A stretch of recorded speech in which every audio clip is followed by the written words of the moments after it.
Второ послание на апостол Павле до Тимотеј, 2 глава.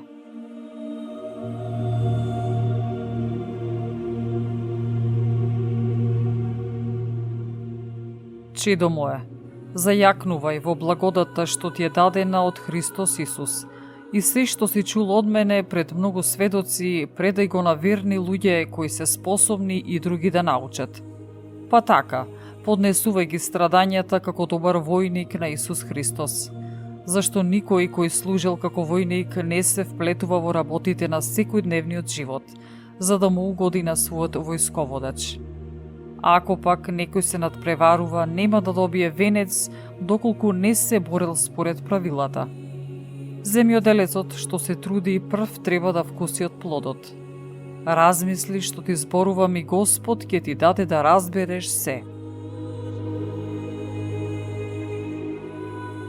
Спомнувај си го Господ Исус Христос од Давидовото семе, кој воскресна од мртвите според моето Евангелие, поради кое страдам дури до окови, како злосторник. Но Словото Божјо не може да се стави во окови. Затоа се трпам заради избраните, за да добијат и тие спасение во Христос Исус со вечна слава. Верни се зборовите. Ако со него сме умреле, со него и ќе живееме. Ако истраеме, со него и ќе царуваме. А ако се одречеме од него, и тој ќе се одрече од нас.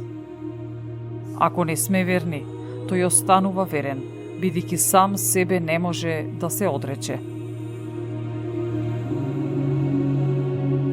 Ова напомнувај го заколнувајќи се пред Господ, за да не се препираат, зашто препирките ништо не помагаат, а само им штетат на оние што слушаат. Погрижи се пред Бога да се докажеш како работник кој нема од што да се срами кога верно го проповеда словото на вистината. А од непристојни празни зборови бегај, зашто тие ги водат луѓето уште повеќе кон безбожност. И словото нивно ќе се пренесува како жива рана. Такви се Именеј и Филит, кои застрани од вистината, говорејќи дека воскресението веќе се збиднало, и со тоа им попречуваат во верата на некои. Но Божјата цврста основа стои непоколебливо, имајќи го овој печат. Ги познава Господ оние кои се негови, и да отстапи од неправда секој што го изговара името Господово. Во голем дом има не само златни, сребрени садови, туку и дрвени и глинени, и едните се за почесна употреба, а другите се за нечесна.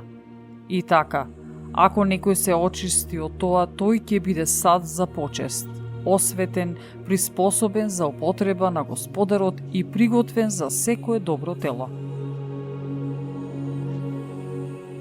Одбегнувај ги, исто така и младешките копнежи, и стреми се кон праведноста, верата, љубовта, мирот со оние што го повикуваат Господа од чисто срце.